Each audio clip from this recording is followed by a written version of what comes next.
Welcome. We often think we know the Bible's symbols, but some hold deeper, hidden meanings. Today, we explore two of the most essential, water and wine. We'll look at the scriptures you know, and then journey deeper into Gnostic texts to uncover a secret, mystical understanding of their power. Our journey begins with water. In Genesis, the Spirit of God moves over the waters of creation, bringing forth life.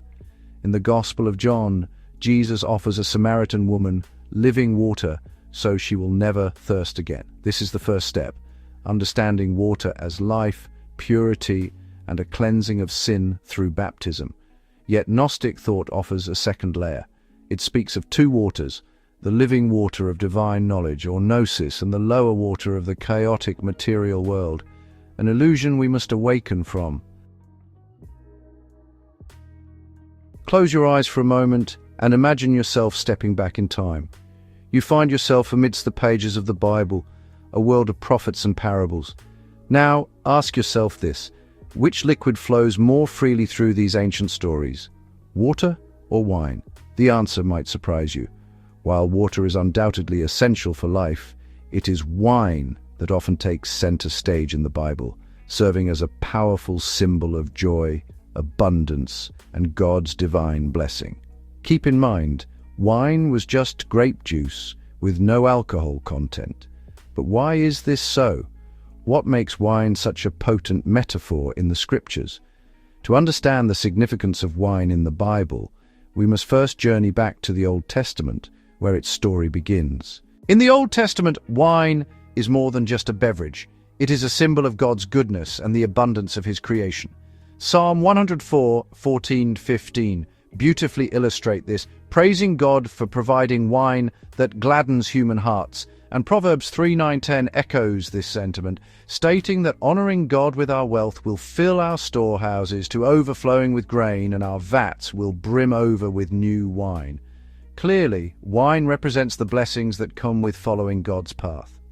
Ecclesiastes 9:7 reminds us to drink your wine with a joyful heart, emphasizing the celebratory aspect of wine in biblical times. It was a gift to be enjoyed, a symbol of God's provision and love. Isaiah 25:6 speaks of a future feast where God will prepare on this mountain a banquet of rich foods, a banquet of aged wines. This imagery paints a picture of God's ultimate blessing, a time of eternal joy and abundance. Wine's symbolism deepens when we consider its association with blood, sacrifice, and the covenant between God and His people. In the Old Testament, animal sacrifices were a central part of worship, and wine played a crucial role in these rituals. Leviticus 17:11 states that the life of a creature is in the blood, and blood was seen as sacred, belonging to God alone. Wine, with its rich red color, became a powerful symbol of this lifeblood, representing the very essence of the sacrifice. This connection between wine and blood takes on profound significance in the New Testament with the institution of the Lord's Supper. In Luke 22:20, Jesus, during his final meal with his disciples, takes the cup of wine and says, "This cup is the new covenant in my blood, which is poured out for you." Here, wine becomes a tangible representation of Jesus' sacrifice, His blood poured out for the forgiveness of sins. At the wedding at Cana, Jesus turns water into wine, a symbol of joy, celebration, and miraculous transformation. At the Last Supper, wine becomes the blood of the new covenant. This is the second step, seeing wine as joy and divine promise. But the Gnostic Gospel of Philip reveals a more intimate secret. Here, wine is a sacrament of the bridal chamber, a mystical spiritual union between the individual soul and God. It's not just a promise, but a state of ecstatic oneness. The act of sharing the cup becomes a powerful reminder of our unity with Christ and the new covenant He established through His death and resurrection. The essence of purity and life. While wine holds a prominent place in the Bible, water, in its own right, carries profound symbolic weight. Representing life, cleansing, and renewal, water is essential to both our physical and spiritual well-being. In Genesis 1:2, we see water present at the very beginning of creation. The Spirit of God was hovering over the waters.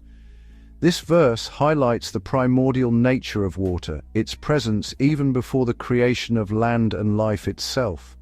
The purifying power of water is evident in the many cleansing rituals outlined in the Old Testament law. From the washing of hands before entering the temple to the mikveh, a ritual bath used for purification, water played a central role in Jewish life and worship. John the Baptist, who prepared the way for Jesus, used water as a symbol of repentance and spiritual cleansing. In Matthew 3:11, he declares, "I baptize you with water for repentance." Water, in this context, represents a washing away of sin and a turning towards God. Bible gives us the outer ritual, water that cleanses the body and wine that seals a communal covenant. The Gnostic texts reveal the inner truth, living water that awakens the soul from illusion and sacred wine that intoxicates it with divine union. One is an action you perform, the other is a transformation you experience. The journey of faith steps in, requiring moments of cleansing and renewal, symbolized by water, as well as moments of joyous communion, symbolized by wine. One purifies the vessel, the other fills it. Both are necessary for a complete spiritual life.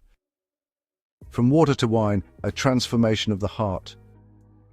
One of the most well-known miracles of Jesus beautifully illustrates the interconnectedness of water and wine in the Bible. At the wedding at Cana, as described in John 2:1-11, Jesus transforms ordinary water into the finest wine. This act, more than just a display of power, holds deep spiritual significance. The transformation from water to wine symbolizes the transformative power of faith. Just as water cleanses and gives life, Jesus, through his sacrifice, offers us new life and spiritual renewal. The miracle at Cana also points to the abundance of God's grace.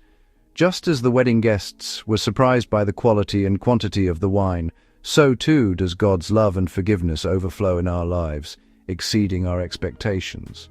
In essence, the story of water and wine in the Bible is a story of transformation, of God's grace meeting our human need. It is a story that continues to unfold in our lives today as we open our hearts to the life-giving power of His love. These symbols are not just stories in a book, they are a map for your own soul. The ultimate teaching is this: you must find the living water within you that awakens you to your own divine nature. You must discover the sacred wine that unites you with the God that dwells not in a temple, but within yourself. The path of the Scriptures is an unending one. It doesn't stop at the last page. It continues in your life right now. So don't just study the words, live the questions. Seek your own truth. That is the ultimate sacred role of these symbols and the true journey of faith. Thank you for walking this path with us. If this exploration enlightened you, please like, share, and subscribe for more.